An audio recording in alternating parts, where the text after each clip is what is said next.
नमस्कार दोस्तों। VN study classes में आप लोगों का स्वागत है। और आज मैं सेट नंबर 8 लेकर आया हूं। और देखते हैं पहले प्रश्न को। पहला प्रश्न है, जब गर्म हवा और जलवाष्प पृथ्वी के सतह से उच्चतर स्तरों की ओर बढ़ते हैं तो गर्म हवा क्या हो जाती है? तो गर्म हवा संघनन के कारण कोहरा बन जाती है। ये गलत हो जाएगा। पूरी पृथ्वी को गर्म कर देगी? नहीं, फैलती है और ठंडी हो जाती है। जी बिल्कुल सही आंसर हो जाएगा ऑप्शन नंबर सी। देखिए, गर्म हवा जो है, गर्म हवा वो कैसी होती है? तो गर्म हवा जो है हल्की होती है, और हल्की होने के कारण वो ऊपर की ओर जाएगी। जैसे मान लिया जाए कि ये पृथ्वी है, ये हमारा पृथ्वी है। गर्म हवा जो है वो ऊपर की ओर जाएगा। ये गर्म हवा हो गया, ये पृथ्वी से ऊपर की ओर जाएगा। और ठंडी हवा जो है वो पृथ्वी की ओर आएगी। ये ठंडी हवा जो है ये पृथ्वी की ओर आएगी। इसी विधि को क्या कहा जाता है? तो इस विधि को संवहन कहा जाता है। इस विधि को क्या कहा जाता है? तो संवहन कहा जाता है। देखिए, पृथ्वी से जैसे जैसे ऊपर की ओर बढ़ेंगे तो प्रति 1 किलोमीटर पर कितना? प्रत्येक 1 किलोमीटर पर जो है वो कितना डिग्री कम हो जाएगा सेंटीग्रेड तापमान?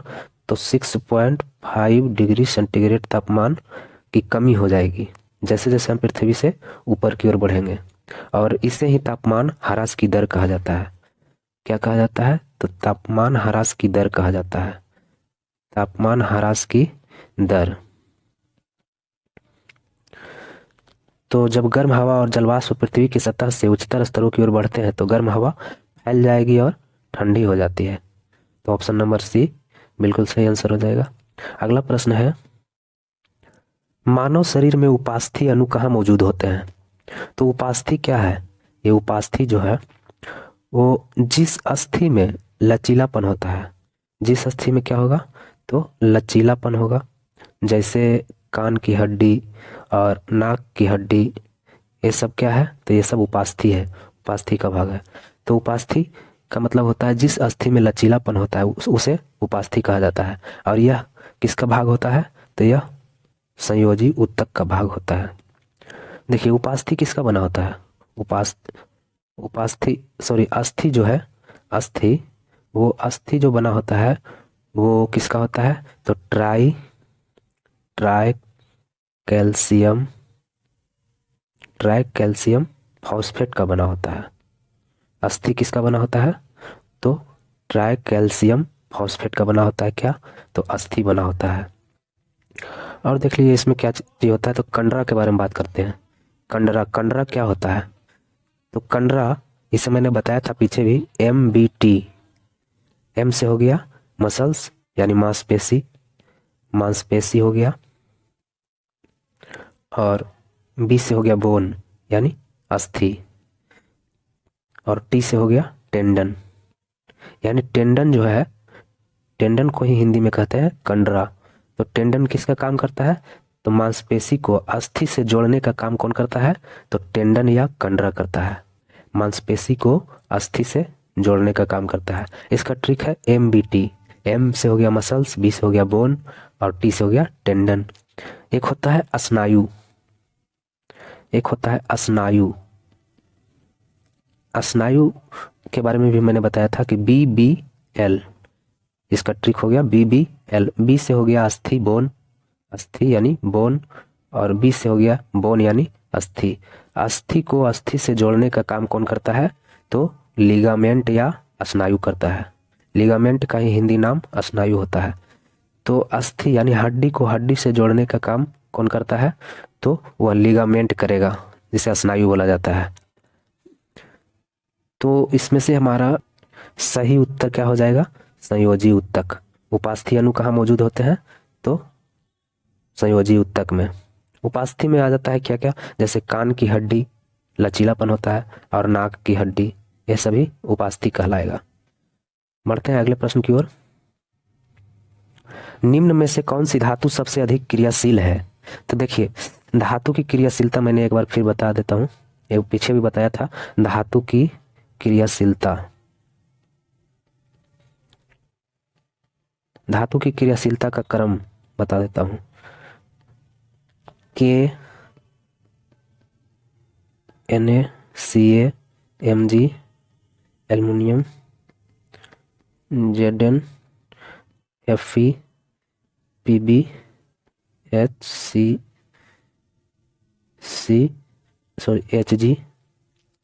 Ag, Au। यानी हमारा सबसे अधिक क्रियाशील धातु कौन सा है? तो वो पोटेशियम है। सर्वाधिक क्रियाशील धातु कौन हो जाएगा? तो सर्वाधिक क्रियाशील कौन सा हो जाएगा? तो पोटेशियम। और सर्वाधिक अक्रियाशील धातु कौन सा हो जाएगा? तो हो जाएगा अक्रियाशील धातु हो जाएगा क्या? तो सोना, औरम, Au। तो प्रश्न कह रहा है कि कौन सी धातु सबसे अधिक क्रियाशील है? तो कौन सी सबसे अधिक क्रियाशील है? तो ऑप्शन नंबर डी, पोटेशियम। अगला प्रश्न है, निम्नलिखित में से कौन सा एक शीर्ष परभक्षी है? तो देखिए, एक होता है, सबसे नीचे हो जाएगा उत्पादक। क्या हो जाएगा? उत्पादक। फिर होता है कंज्यूमर वन, फिर होता है कंज्यूमर टू, फिर होता है अपघटक, कंज्यूमर थ्री। देखिए, इसमें ऑप्शन में है चूहा, गिद्ध, गौरैया, कोबरा, सांप। तो चूहा या गौरैया को कौन खाएगा? तो चूहा या गौरैया, इसे कौन खाएगा? तो इसे खा जाएगा सांप। और सांप को कौन खाएगा? तो सांप को खाएगा गिद्ध या बाज। तो चूहा और गौरैया ये हो गया कंज्यूमर वन, और सांप हो गया कंज्यूमर टू, और गिद्ध हो गया कंज्यूमर थ्री। तो कह रहा है कि इनमें से कौन सा एक शीर्ष परभक्षी है? तो शीर्ष कौन हो जाएगा? तो गिद्ध। सबसे ऊपर कौन सा है? कंज्यूमर थ्री सबसे ऊपर होता है, तो शीर्ष वाला कौन हो जाएगा? तो गिद्ध, ऑप्शन नंबर सी। अगला प्रश्न है, निम्नलिखित में से कौन से दो जीव एक ही संघ में आते हैं? देखिए, फीता कृमि जो है, फीता कृमि ये किस संघ में आ जाएगा? तो फीता कृमि जो है प्लेटीहेल्मिन्थेस,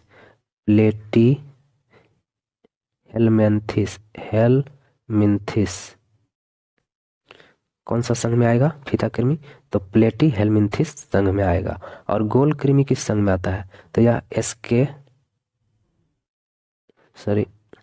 ये आ जाएगा एसके लेमेंथिस,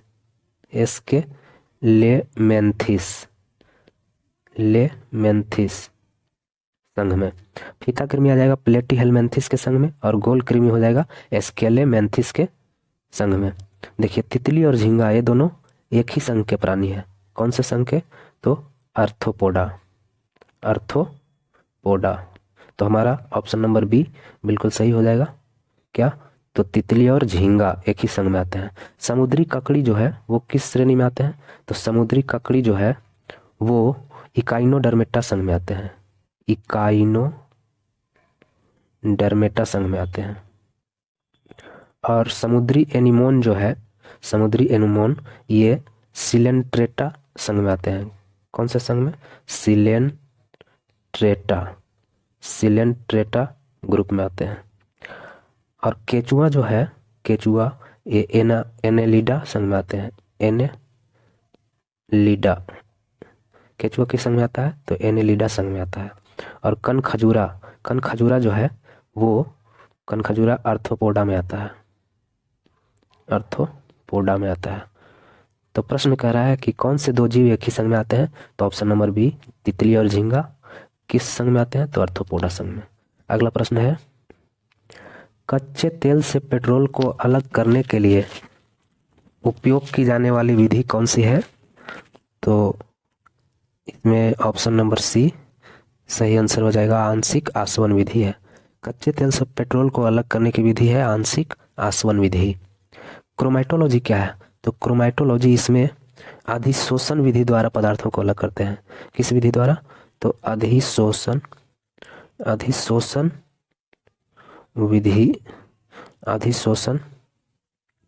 विधि द्वारा क्या करते हैं, तो पदार्थों को अलग करते हैं। और आसवन किसे कहा जाता है, तो आसवन जो होता है वह वाष्पीकृत कर क्या किया जाता है आसवन में, तो वाष्पीकृत कर संघनित किया जाता है, संघनित कर दिया जाता है, संघनित किया जाता है। तो कच्चे तेल से पेट्रोल को अलग करने के लिए आंशिक आसवन विधि। अगला प्रश्न है, निम्नलिखित कण एक ही गतिज ऊर्जा के साथ चल रही है, उनमें से सबसे अधिक संवेग किसका होगा। देखिए, मैंने इस तरह का प्रश्न पहले भी बताया है कि जो बराबर हो उसे नियत कर देंगे। तो यहाँ काइनेटिक एनर्जी यानी गतिज ऊर्जा के काइनेटिक एनर्जी बराबर होता है क्या, संवेग का स्क्वायर बटा 2 गुने द्रव्यमान।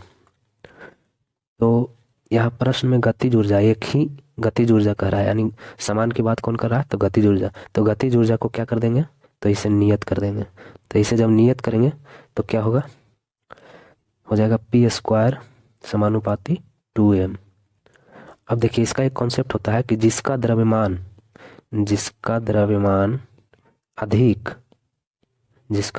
अधिक होगा उसका संवेग क्या होगा, तो उसका संवेग अधिक होगा। जिसका द्रव्यमान अधिक होगा उसका संवेग भी अधिक होगा। तो यहाँ देखिए, इलेक्ट्रॉन का द्रव्यमान कितना है, इलेक्ट्रॉन का द्रव्यमान होता है 9.1 इंटू 10⁻³ kg। और प्रोटॉन का कितना होता है, तो प्रोटॉन का हो जाएगा 1.672 इंटू 10⁻27 kg। इलेक्ट्रॉन का कितना बताया मैंने, 9.1 इंटू 10⁻31 kg। और यहाँ न्यूट्रॉन होना चाहिए, ऑप्शन में न्यूट्रॉन है, सी में। न्यूट्रॉन का कितना हो जाएगा, तो प्रोटॉन के बराबर ही हो जाएगा। देखिए, अल्फा कण का जो होता है द्रव्यमान वो 4 AMU होता है, जो कि सबसे अधिक है, इसमें 4 AMU होता है। अर्थात जिसका द्रव्यमान अधिक होगा उसका संवेग सबसे अधिक हो जाएगा। तो इसमें सबसे द्रव्यमान अधिक किसका है, तो अल्फा कण का। तो संवेग सबसे अधिक किसका होगा, अल्फा कण का। तो ऑप्शन नंबर डी सही आंसर हो जाएगा। अगला प्रश्न है, भारत के किस राज्य में सबसे अधिक पवन ऊर्जा का निर्माण होता है, तो ये होता है तमिलनाडु में, ऑप्शन नंबर डी। अगला प्रश्न है, जब प्रकाश जल से ओलिव ऑयल में गुजरती है तो किरण क्या होगा।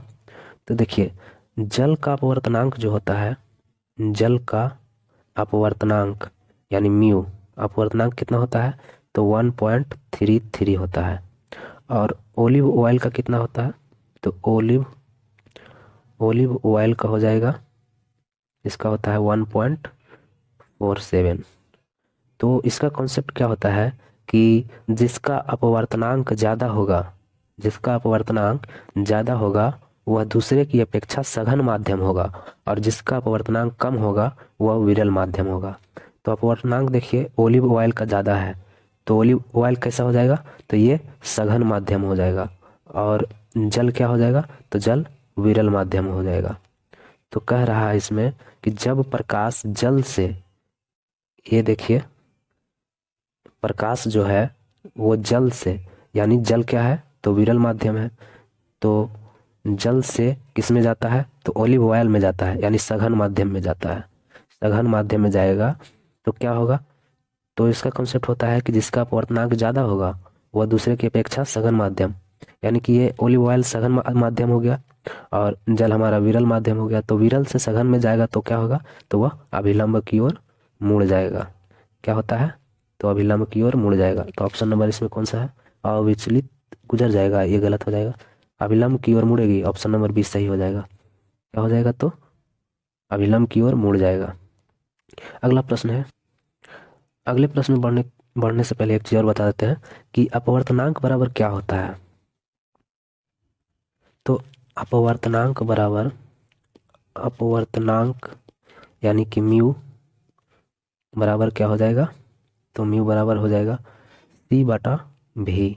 सी क्या है, तो सी जो है निर्वात में, सी जो है निर्वात में प्रकाश का वेग है, प्रकाश का वेग हो जाएगा बटा भी क्या होता है, तो भी होता है माध्यम में, माध्यम में प्रकाश का वेग।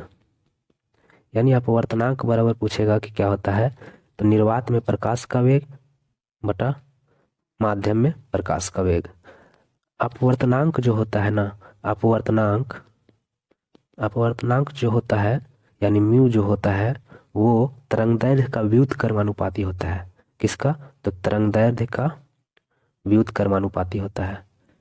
और अपवर्तनांक का जो है, अपवर्तनांक का कोई मात्रक नहीं होता है, इसका कोई मात्रक नहीं होता है, नहीं होता है।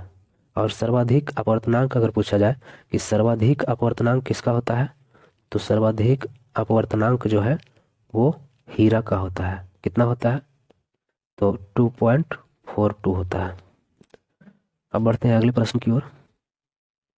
पाचन के दौरान मुक्त गैस्ट्रिक रस का पीएच मान क्या होता है।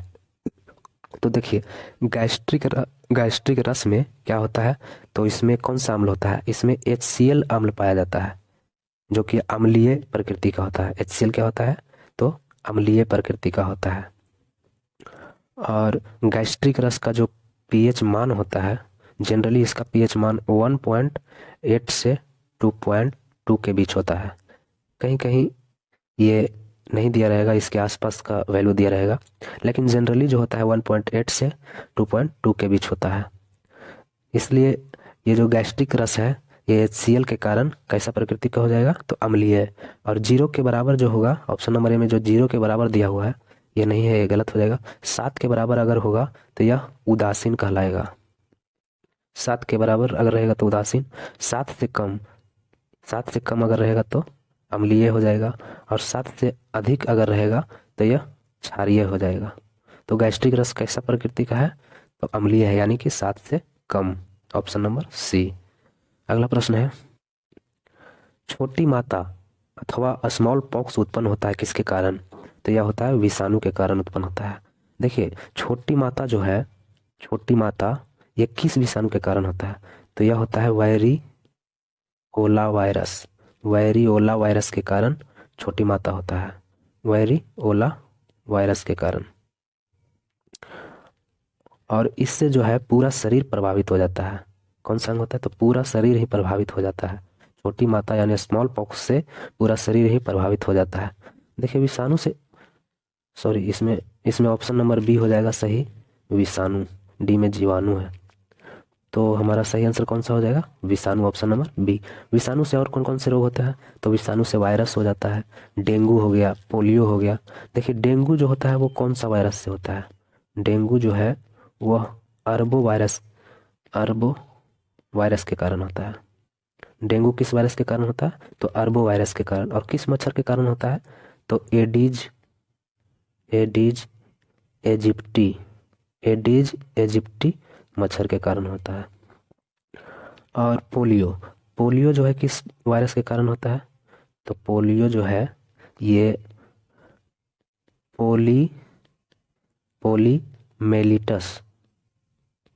पोलीमेलिटस वायरस के कारण होता है पोलियो। अगला प्रश्न है,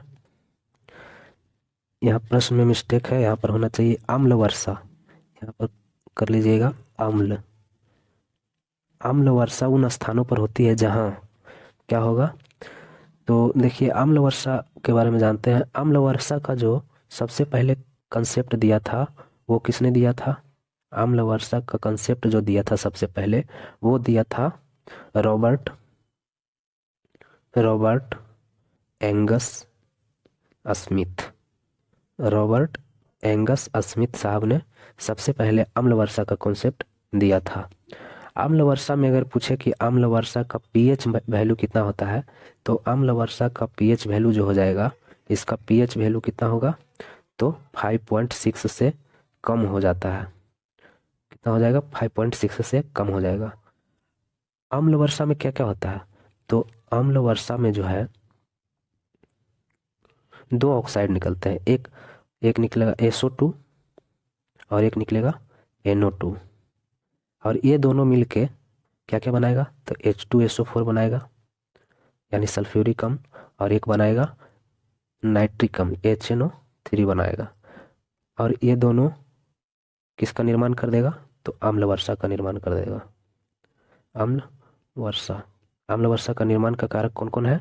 तो ये सल्फ्यूरिक अम्ल और नाइट्रिक अम्ल। तो इसमें कौन कौन सा है? देखिए ऑप्शन में, देखिए ऑप्शन नंबर डी, बड़े उद्योग हैं जहां वायुमंडल SO2 से प्रदूषित हो जाते हैं, SO2 इसमें है, यानी ऑप्शन नंबर हमारा डी आंसर हो जाएगा। अगला प्रश्न है, निम्न में से कौन सा ऑक्साइड उभयधर्मी है? तो देखिए उभयधर्मी किसे कहा जाता है? जिसमें अम्लीय और क्षारीय, अम्लीय और क्षारीय दोनों गुण पाया जाता है, यानी दोनों की भांति व्यवहार करेगा, उसे उभयधर्मी कहा जाएगा। तो उभयधर्मी जो है, उभयधर्मी कौन कौन हो जाएगा? तो उभयधर्मी के अंतर्गत देखिए कौन कौन आता है?